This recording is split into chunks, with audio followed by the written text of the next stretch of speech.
you start out with a blank canvas. So basically this size is more or less an A4 size. So then I'd advise you use the mapping pen. I found it the easiest to use when sketching. So let me try to explain the process of how I came to make this page. So normally how I begin doing characters, I start with the header. So as you can see here, so for the head we do simple shapes like circles. Circular shapes are they're easier to capture the outline of a character's header. So that horizontal line I just made over there, that is the line for the eyebrow. It guides where the eyebrows will sit on the face and the eyes. So it's a foundation for where most of these things will fall on the face. Then the second line I just made right now, that's the line for the neck. So the third line I just made right there, that is the line for the shoulders. So anybody who has a problem on where to place these items, it is the easiest way to do that. So and I know normally what I found out, a good sketch is a good foundation for a nice final piece. So if you don't have a good sketch, then basically your final stuff will look like crap. So let's just be real there. So as we go on, so the second line I just made right there, that is the lower part of the chest. So this upper line I made over here, that is for the shoulders, and then this lower line, this is where the chest ends. So if you look at the sketch of a skeleton, when they're drawing this, when look at a skeleton, there's normally the chest area. Then from there there's a certain line that goes below here, then it's followed by the rest of the bones down here. So these will guide you in where to put the character's chest. So you see some people's sketches, some of their sketches look imbalanced. This is mainly because of this. So you need to have this in place. So what else? Let's see. Yeah, so that other line I made, that's the line for the joint for the right arm of the character. So when you're drawing hands, it's good to I'd say use basic shapes in general for whatever you're doing. Basic shapes will help guide you in most of the area. So the reason why this line is so big like this is because this character is muscular. So if the character was slightly smaller, the line will be a bit smaller, as you'll see when I draw the second character.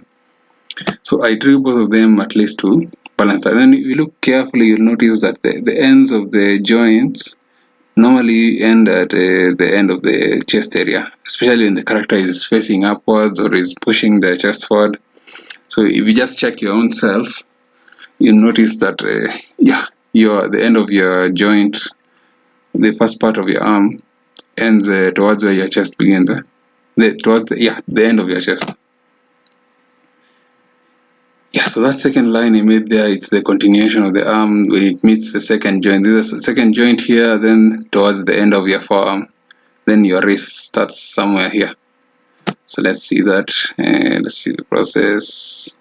So this particular character, he has his arms. His arms are inwards toward his body, which means that if the joint, the first part of your joint and the lower part of your joint are inwards towards your body, definitely the rest of your hands will shoot outwards, or maybe you have your hands inwards. So anybody who has trouble manipulating the position of their character, these are good markers. So the first marker is this, which is it's the first joint up here, and there's the lower joint up down here. So if you want to move your characters, you need to play with these circles. So let's see that. Yeah, so as I said, the chest ends here. So this line going all the way from here to here, that's the spine. Yeah. So as soon as you have this lower line, this is the diaphragm. So if you've ever done biology, it's something called the diaphragm. When you're breathing in, breathing out, it's a lot of theory here. But if you just stay with me, you might understand. I think you'll get the idea. So as I explained earlier, this lower line here will help you. It will help guide the positioning of the arms. So if I wanted the character's hands to be inwards, this line that I drew just here, this line I would have drawn it inwards. So you think of it like a fulcrum and a pulley, the things you did in physics. So for those of you that didn't take physics, what I can say is you use this circular part here. I don't know if I should call it a fulcrum. It's kind of hard to explain that, but this circular part is what you use to manipulate the characters around. So even when you're drawing fight scenes and all that, if you can just master these basic ones, the rest of it will fall in place. So using basic shapes to get the larger objective we are looking for. So as you can see, so this way, yeah. So each of these hands are facing outward. So with just those simple, so there was the first joint, second joint, and the third joint. Let's see.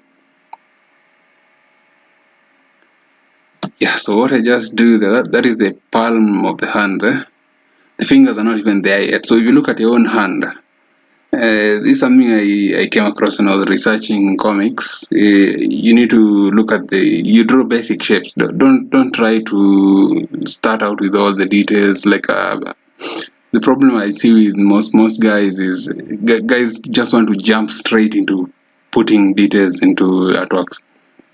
My own sketches are they're detailed, yes, but they don't start out like that. If you look carefully, they look like normal scribbles here, but there's a point to it. All of this, what you just saw, this is it's a good base. So anyone who is trying to get into artworks and drawing, I'd advise you just start small, start simple. Don't try to copy the masters that are there. Everybody starts from somewhere. just start with simple shapes like this. This is just the palm of the hands. Then from there, I'll show you the fingers.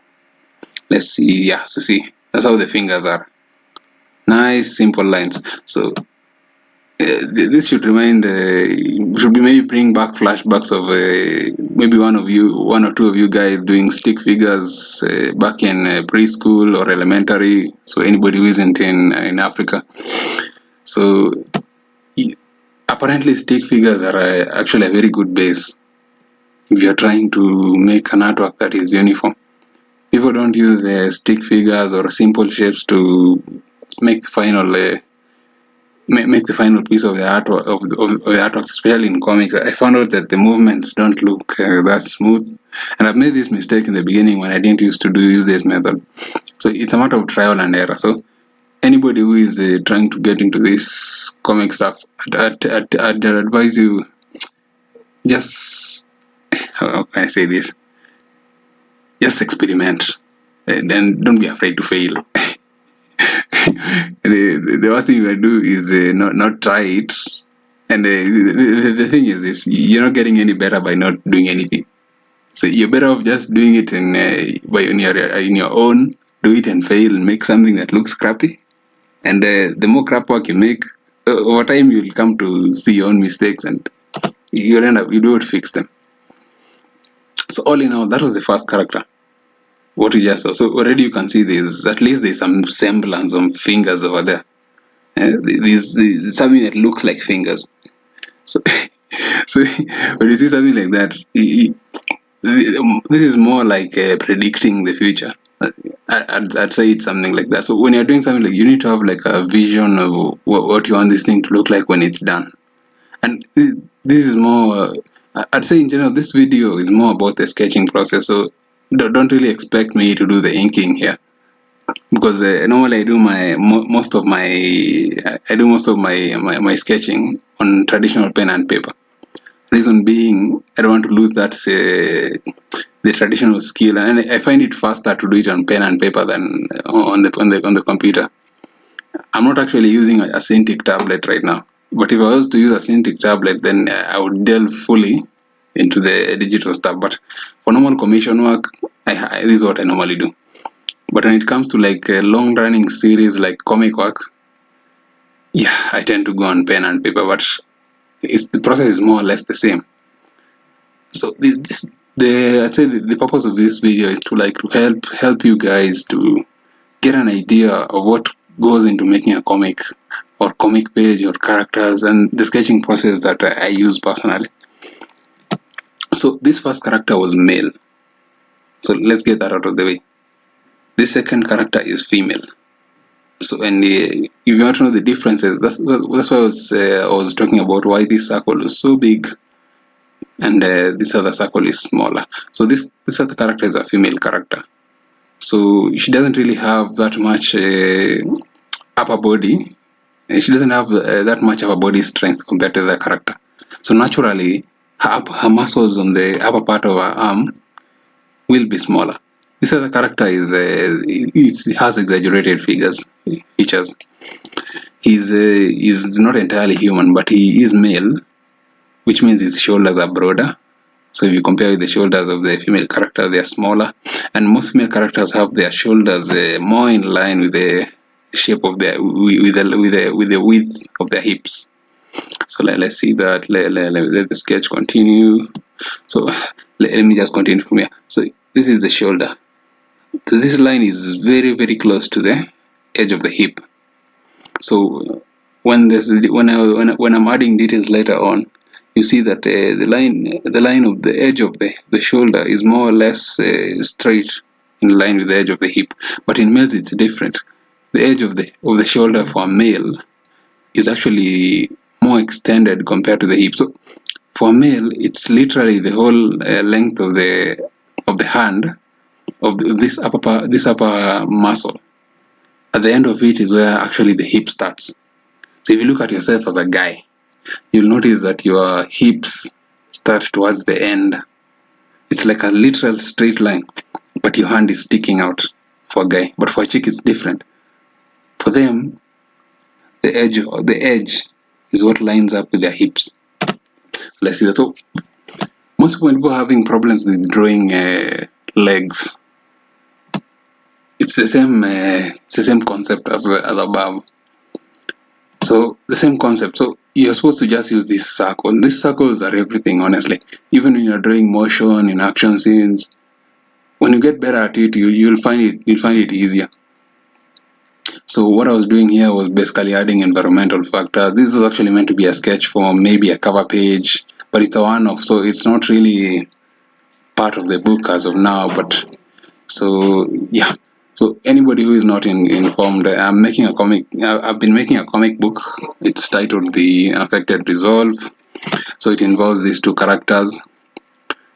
It's actually not two characters, it's actually three characters. So the main character is called Lisa Sagini. So it's this particular female character here. Then there's this other character here. He looks like a cat. So for now he's called the cat guy, but later on as you read the comic, his name is revealed. So the title itself is The Unaffected Resolve. So anybody who is following me on Instagram, you can go over there. The link to the comic, it's on the bio. You can find it there. You can read it online for free. But anybody who wants to support, you can find me on PayPal at ezrexecutive@gmail.com. So what I just did over there was I put the environment stuff down there. So same concept up here with the chick. You use this line for the eyebrows. This second line is very important actually. This second line is used for the nose. These characters are facing upwards, so this line is what determines where the position of the head. So if she was facing downwards, the line would be curved downwards.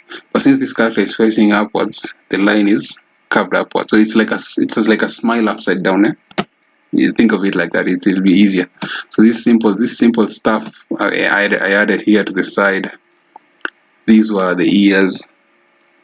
So most people I found out they had problems with drawing necks.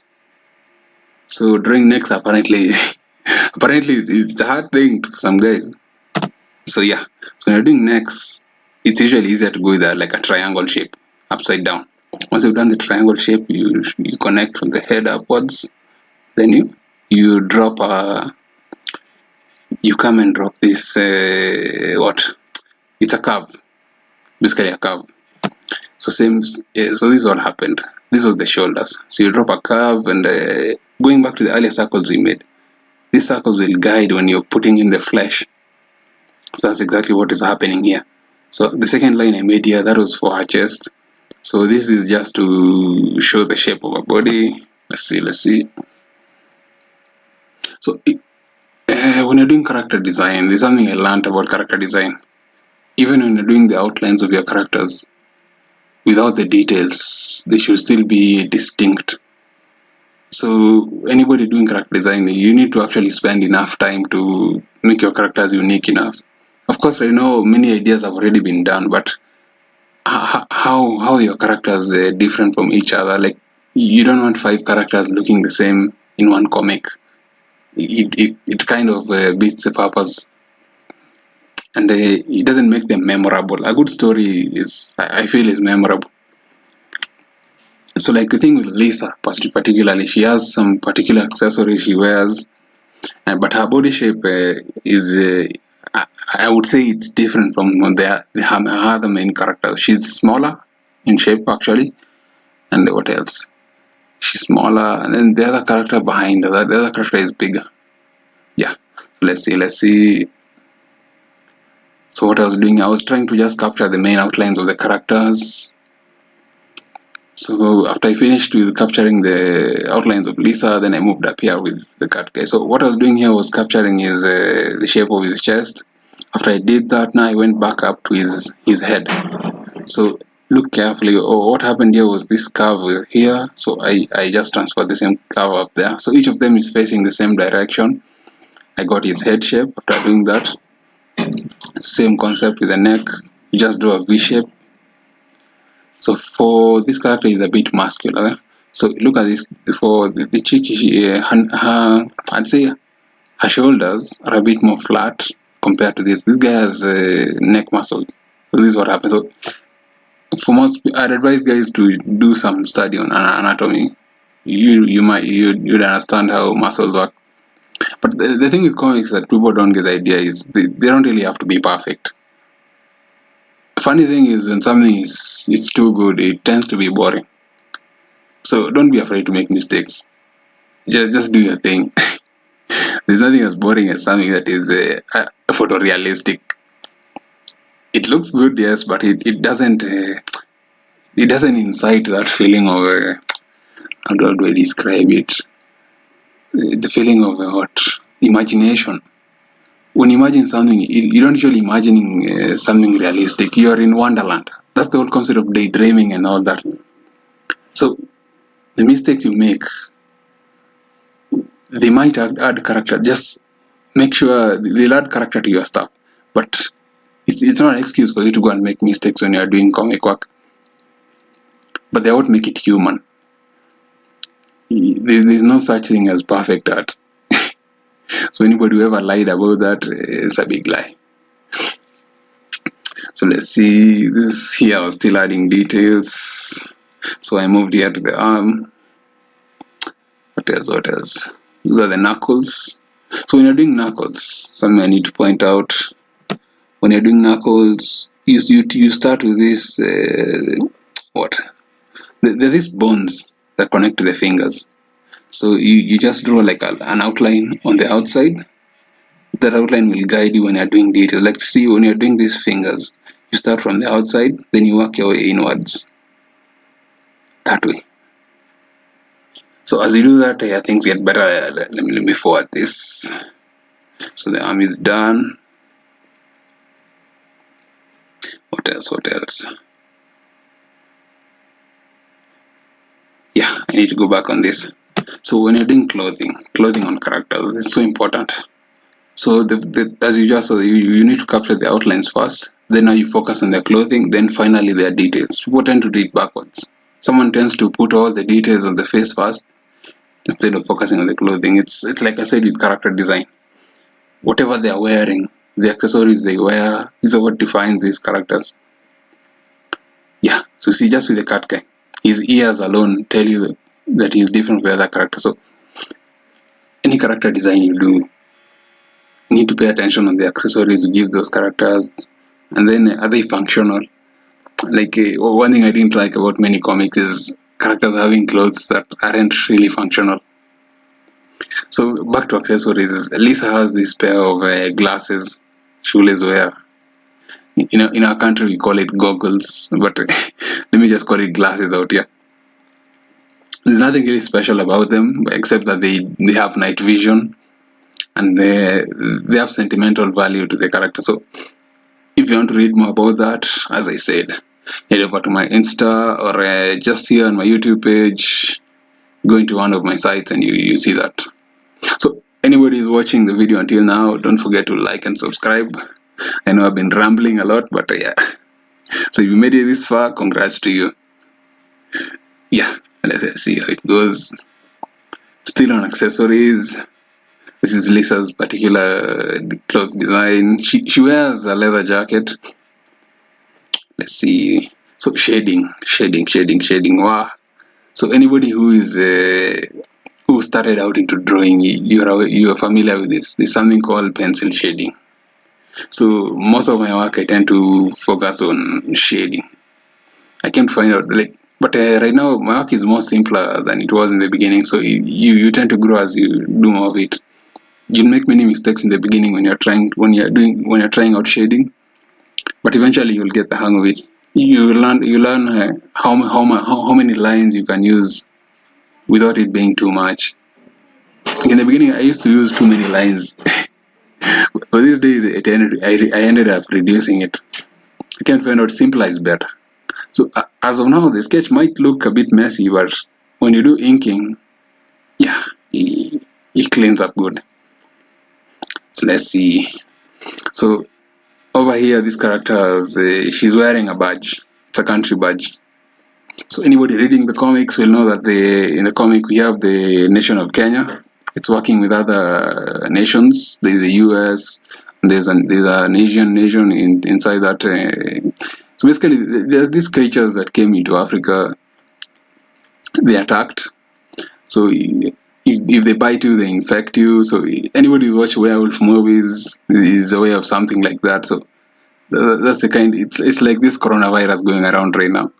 It's like when you get it, you end up spreading it to someone else by not wearing a mask. So the story in this book operates more or less on the same premise. There's a virus going around, but in this case, it doesn't. It's not the coronavirus. It's something else. There are creatures going around that were once human.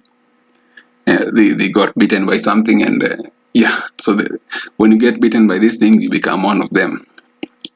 So these guys are trying to fight against that. So no more spoilers beyond that. Just go read the book. So as I said, it's called The Unaffected Reserve. That's a shameless plug. So yeah, so let's see how far has this gotten. So this is still on the accessories. So let me forward the video forward. Let's see, save on time. Don't want the video to be too long. So let's see. Still on sketching. Yeah, so this other character has a jacket.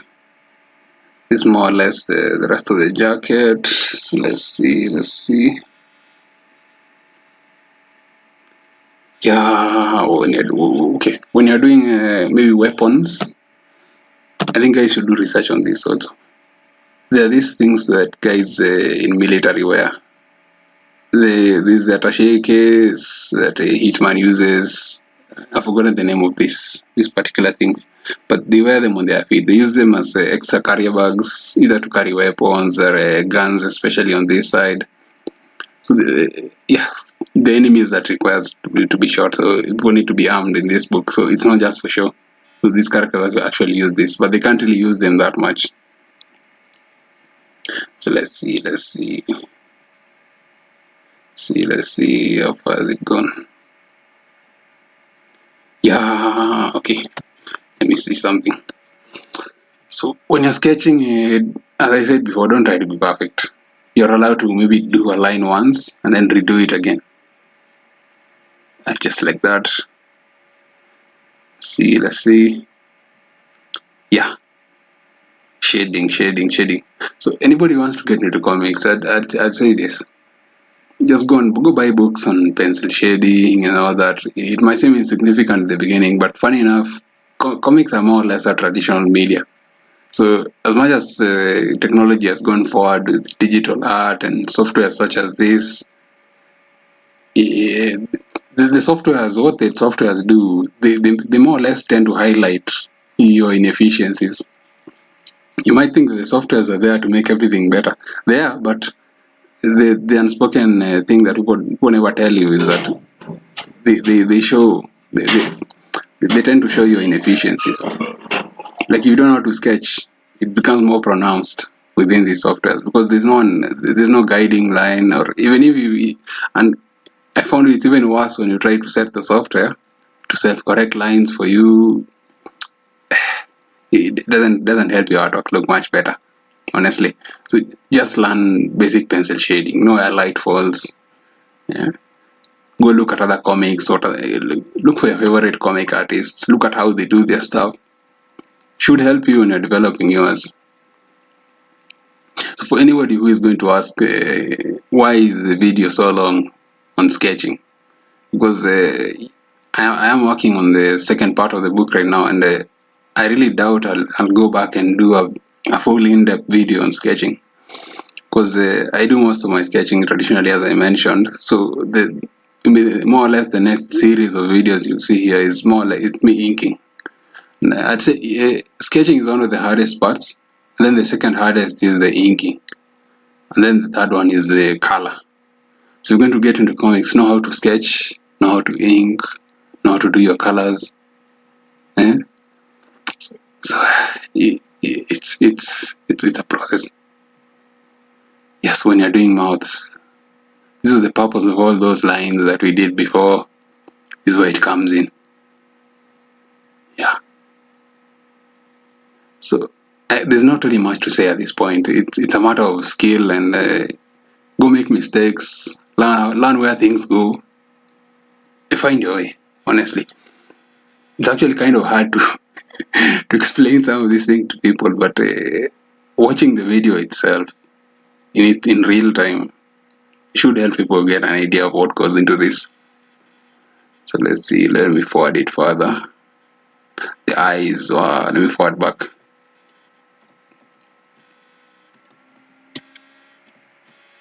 Yeah. So when you're doing eyes, there's this English saying, and the eyes are the window of the soul. So positioning your eyes is very important, and then it's not just a circle. It's something called the iris, the pupil, and all that.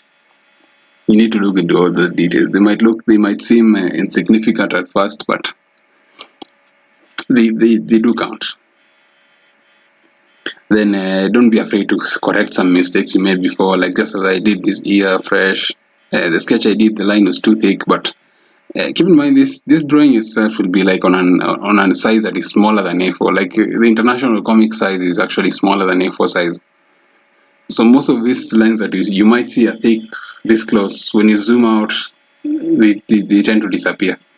So what I also came to find out is don't focus too much on putting necessary details, because once the comic is printed in its real size, all those details you've been agonizing over, they'll be lost.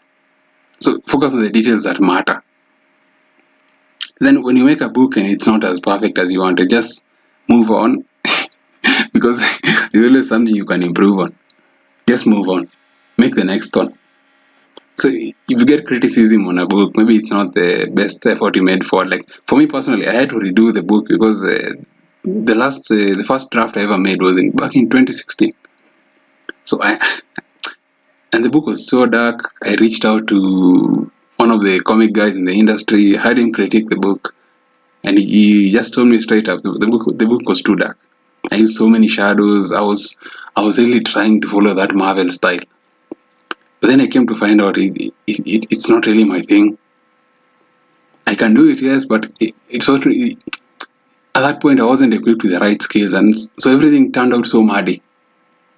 So over time, the more I kept working for clients and doing commission work, I found my style. I found simple is better, and I can still looking back at the high school days when I was doing sketches. What made my work so good was always details.